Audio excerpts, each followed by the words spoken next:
Si creciste en Argentina durante los años 70, 80 o 90, hay una música que te transporta a un lugar exacto. Al living de tu casa, un domingo a la tarde. Era el himno de la emoción, el sonido de un sueño a punto de cumplirse.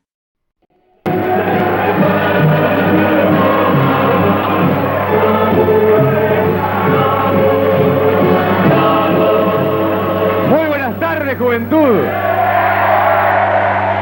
Bienvenidos a Canal 9 y Domingos para la Juventud.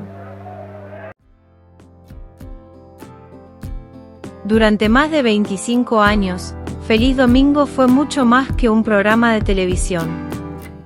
Fue un rito de pasaje, una fábrica de recuerdos y el hogar de la emoción más grande de la televisión argentina. Pero, ¿cuál fue el secreto para que un simple programa de entretenimiento se convirtiera en una leyenda imborrable? Su historia es un reflejo de la historia de la televisión y de todo un país. El viaje comienza en 1970, como heredero de otro éxito de los hermanos Sofovich, Domingos de mi ciudad.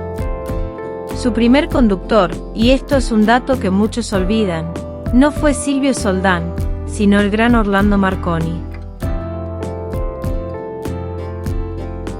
Silvio se incorporaría tiempo después, sin saber que su nombre y el del programa se volverían inseparables.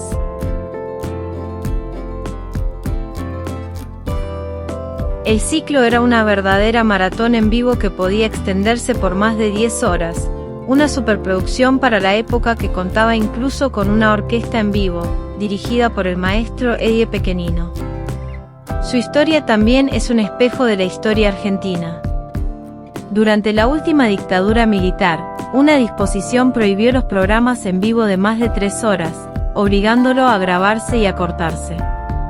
E incluso tuvo que cambiar de nombre a Domingos para la Juventud, ya que el título original era propiedad de Alejandro Romay.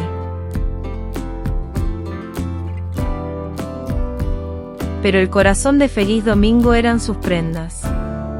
Esos juegos que paralizaban a la familia frente al televisor. El objetivo de cada juego no era solo sumar puntos, sino conseguir lo más preciado, una llave. Cada victoria te daba una llave para el cofre final.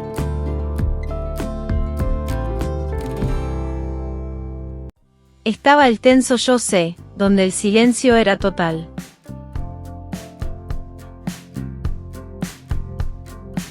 El vertiginoso ping-pong de preguntas y respuestas. Prendas de destreza, como una en la que te vendaban los ojos y un compañero te guiaba solo con la voz. Y por supuesto, los momentos de show. La prenda camino al Oscar era uno de los momentos más esperados.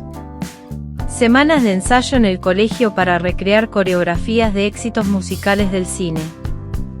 Se vieron versiones inolvidables de Thriller, de Michael Jackson, Footloose o La novicia rebelde. Y si hablamos de baile, no podemos olvidar la caótica ranchera con Relaciones. Y para los debates, estaba la prenda Pido la palabra, donde los chicos defendían un tema frente a un jurado. Todas las prendas, todos los puntos, todas las llaves conseguidas, conducían a un solo momento, bautizado por el propio Soldán como la emoción mayor de la televisión argentina. En sus inicios, la final fue un torneo de cultura general llamado el repechaje, fiscalizado por los beneméritos miembros del jurado, como decía Silvio, entre los que estaban el escribano Carlos Prato Murphy, el profe Candeal y el escritor Ulises Petit de Murat. Pero con el tiempo, esa final se transformó en el ritual que todos recordamos. El cofre de la felicidad. La mecánica era de una simpleza genial y una tensión insoportable. Los chicos de cada equipo ganador pasaban al frente con su llave en la mano. Uno por uno, intentaban abrir la cerradura del cofre de acrílico. El objetivo no era un premio material, era el sueño colectivo de toda la juventud. El viaje de egresados a Bariloche. El cofre representaba el fin de la secundaria, la promesa de la nieve, el festejo con amigos. Por eso, cuando una de esas llaves finalmente giraba, y mientras de fondo explotaban los acordes triunfales del inolvidable tango Luces de mi ciudad de Mariano Mores, el cofre se abría y se desataba la locura colectiva. Los chicos se abalanzaban unos sobre otros en una montaña humana, en una especie de manteada de la felicidad, donde a veces el propio Soldán o alguna de sus secretarias quedaban atrapados en el medio. Era la alegría descontrolada de un sueño cumplido. Y en el centro de ese universo, estaba Silvio Soldán. Aunque el programa tuvo otros grandes conductores acompañantes a lo largo de su historia, como Leonardo Simons, Jorge Rossi, y los muy recordados Marcelo dos Santos y Jorge Formento, pero Soldán era la constante. Era el alma del programa. Acompañado por sus famosas secretarias, se convirtió en una especie de padrino de la juventud. No era solo un presentador, era el árbitro, el cómplice y el maestro de ceremonias de ese templo dominical. La primera y gloriosa etapa de Feliz Domingo terminó en 1994, con sus últimos conductores como Teto Medina. Pero su leyenda era tan grande que la televisión intentó revivirlo varias veces, aunque la magia ya no era la misma. El ciclo original sigue vivo en la memoria colectiva, tanto que hasta la ficción, en la serie Graduados, le rindió un homenaje perfecto. Feliz Domingo es el eco de una televisión más ingenua, más artesanal, hecha con amor, como decía su eslogan. Y Feliz Domingo es una historia que, en mi caso, me toca muy de cerca.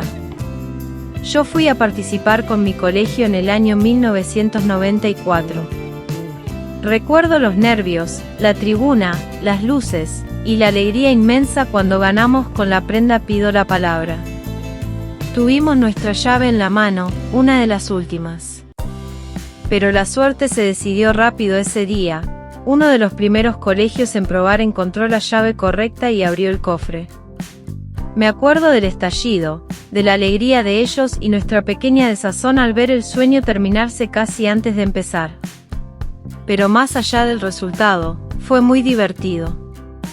Esa es mi anécdota, una de miles y miles que se escribieron cada domingo en esos estudios. Y ahora, quiero leer la tuya.